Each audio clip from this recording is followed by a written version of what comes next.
Before I begin this video, I'd like to point out that broke, as we call it, is relative.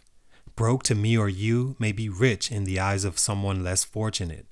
Broke to a former pro athlete may be an entire life savings 10 times over for the person in the workforce. Today's feature in 2020 is by no way flat broke, as in nothing to his name, but to a person that's accomplished the financial achievements he has in the past, that word may be a little more suited. You know, at the end of the day, they got to wake up tomorrow, have the same life that they had before they woke up today. You know, and I'm going to continue to live the way I want to live and continue to do the things that I want to do. Yeah, well, because here's the problem. I mean, once you retire, you don't have that source of income that's coming in, right? So even if you save over a 15-year career, if your spending habits remain the same, eventually that well's going to run dry. Right, so unfortunately for us athletes, the retirement age is 32, 34 if you're lucky, 37 like myself. What comes next? Right, so the question needs to be, what comes next? What can I do? What is my passion? Stunted broke, where not because you're talented means your checks are balanced, kid. Next up, Antoine Walker, born August 12, 1976. He's a guy who likes to run off at the mouth, front runner, individual, accolade type of player who has his first time in the playoffs, you know, just running off at the mouth. Today's feature, Off Top, is one of my favorite players to watch growing up. A friend of mine was absolutely in love with this game and would do the typical countdown, you know, 5, 4, 3, 2, 1. But instead of shouting Kobe or MJ, he shouted Walker and shimmied away. At the time, I couldn't imagine why or what he saw in Walker. I mean, he came up in a time and in a draft that's regarded as one of the best drafts of all time, in a league where basketball was at the tail end of the peak of what anyone from 28 to 45 knows it to be. It was the everyone and everything era, the Jordan era, Penny, emergence of Kobe, Iverson, Shaq, Tim Duncan, the Ray Allen that everyone forgets about that was right there with Kobe and AI in the late 90s. Hakeem, the fadeaway, the crossover, three-peats that don't happen anymore, and the list goes on with how special the late 90s, early 2000s really was.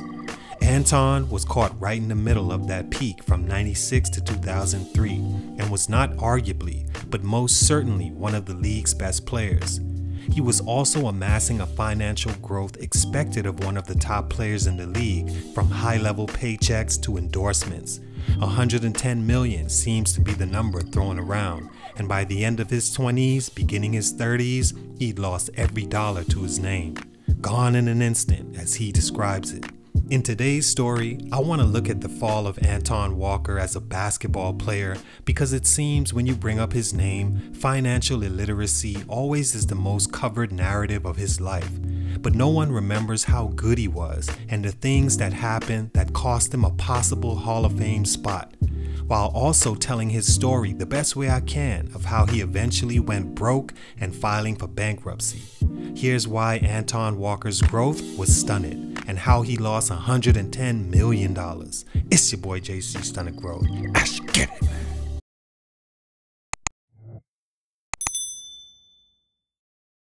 Walker is from Chicago, Illinois, the oldest of 6 siblings, 4 boys and 2 girls, so immediately he was put in the position of protector and even provider, which will be very important later in his story.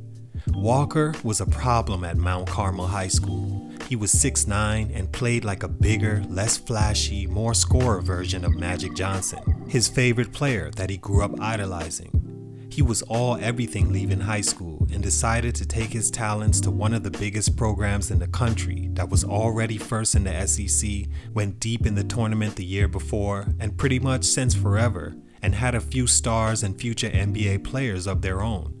He started 2 of his 33 games as a freshman and wasn't used much due to the already oiled machine Rick Pitino had running. He averaged just 8 points a game and 4 rebounds in 15 minutes. At this point, no one is expecting him to be in position to leave as just a sophomore until after the following year he did just that. With a little more space to be himself in year 2, he was second on the team in scoring to Tony Delk, averaging 15 points, 8 rebounds, 3 assists in 27 minutes a game. Oh, and winning a national championship. He was once again all-everything as he made himself eligible for the all-legendary 1996 NBA draft. He was taken with the 6th pick in that draft, ahead of a combined 3 league MVPs, 5 championships, countless All-Stars and Hall of Fames in Steve Nash and Kobe Bryant. At first, Walker was living up to the billing, stepping in as a rookie and averaged 17.5 points a game, 9 rebounds, and played all 82. He was immediately the team's best player, and that wouldn't change for the better part of his stay in Boston. In just his 2nd season, he made the All-Star team after averaging 22 points, 10 rebounds, and playing all 82 games once again. He was clearly a star at this point in the NBA, and after his first 4 years and rookie contract about to expire, the team paid him like it, with a 5-year, over $60 million deal. At this point, the self-induced task of showing family, friends, and those newfound associates the finer things in life would begin to siphon him dry, literally. Stunt number 1, leaving Boston. Traded from Boston in 2003 to be exact. I mean, technically he did have to leave Boston, but not on his own terms. And this, to me, as a basketball player, completely killed his all-star career and chances of being a star any longer in the league. And I hate to say it, but by the hands of a guy in Danny Ainge, who's easily one of my least favorite guys around the league, strictly off feel and watching the moves he's made over the years. This one being one of the more standout ones that changed the course of Walker's bright NBA career, simply because, get this, he didn't like his game. That's right, a former lottery pick coming off of back-to-back All-Star appearances, a constant mismatch and nightmare on offense because he could shoot from deep, pass, rebound, and was tough. Before getting the job as the president of basketball operations, Ainge was an analyst, and at one point he made that painfully clear that he didn't think Walker was that good of a player, and definitely not a player he wanted on his team. After he got the job, it was his first order of business: trade Antoine Walker, a guy who helped build one of the best fitted tandems of that era that needed just another piece to get over the hump. He gave him up to Dallas for Raef LaFrentz and Chris Mills, whoever those guys are, right? This was the first big stunt of Walker's career because it began this weird journey for him where teams either didn't need him or didn't know how to use him on their team but would still trade for him. He averaged over 20 points a game 6 of the 8 seasons he was in Boston, and a 3-time All-Star that was before Paul Pierce got there, the franchise player. With that said, I'm sure it took some of his confidence as well. He never quite reached those numbers ever again, and it all started with the emotions of personnel and the politics of the game.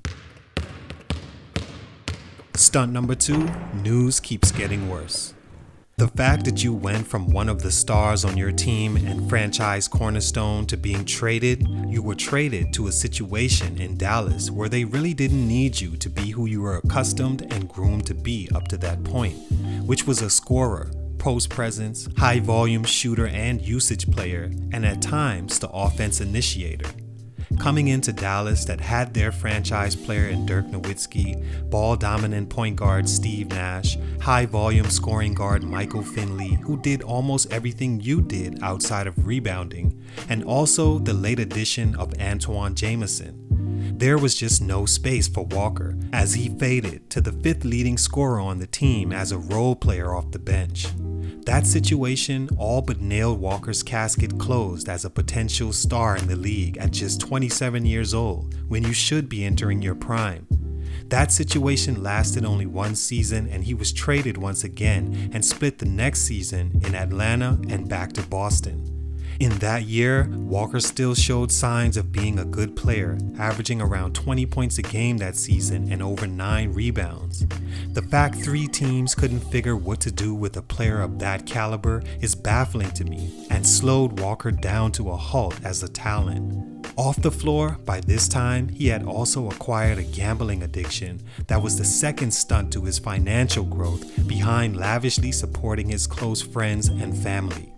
The addiction would put Walker in debt and began the motion that led to filing for bankruptcy by 2010. Back to 2005, he was traded back to the Celtics, now 28 years old, and to a team that was now completely ran by new star Paul Pierce. He still managed to average 16 points a game, good for second to Pierce, and 8 rebounds a game. By season's end, after just 24 games back, he was traded once again to the Miami Heat. In his last sort of productive year, he averaged 12 points a game and 5 rebounds. The team went on to win a championship that season, but thereafter, Walker's career fell off while the debt in his personal life of spending on expensive vacations with a 20-man entourage, buying the most expensive cars and jewelry, while slowly losing chunks of money in the casinos, continued to leech off his life and bank account. Stunt number 3, not viewed the same anymore. The final stunt in Walker's career came because after being traded so many times and to teams that he wasn't the best fit for, at just 29 in the beginning of his stint with Miami, he just wasn't viewed as more than a role player anymore and was used as such. That means no more plays drawn up for you, the ball no longer in your hands, and you not being able to show your true worth. He was also at this point much heavier, slower, less athletic, and had to now rely on a three-point game that, while clutch and adequate, not something that will take you back to the levels he was used to. In his 2 years in Miami, he was sparingly used as a go-to guy and his production sank. He was traded to Minnesota for a stint and the Grizzlies, in which he didn't make the roster and was waived.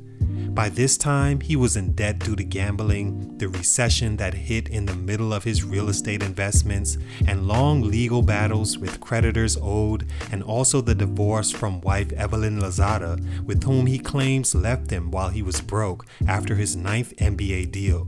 He attempted a comeback in 2010 in the D-League, but wasn't able to find his way back to the NBA after 2 years and retired. Dealing with a divorce, legal fees for arrests that included DUIs, and writing bad checks to cover up gambling debts, Walker's fortune amassed was gone in an instant, and he went broke.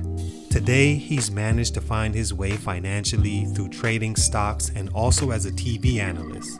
All in all, Walker was a great player of my era and also a story of financially what not to do coming into so much money that young. Listen to your advisor when they tell you not to spend lavishly on the people around you so frivolously, stay away from gambling and bad investments, and be able to adjust to situations you may be traded to as a player. For these reasons, Antoine Walker's growth was stunted and he went broke. It's your boy JC, Stunted Growth.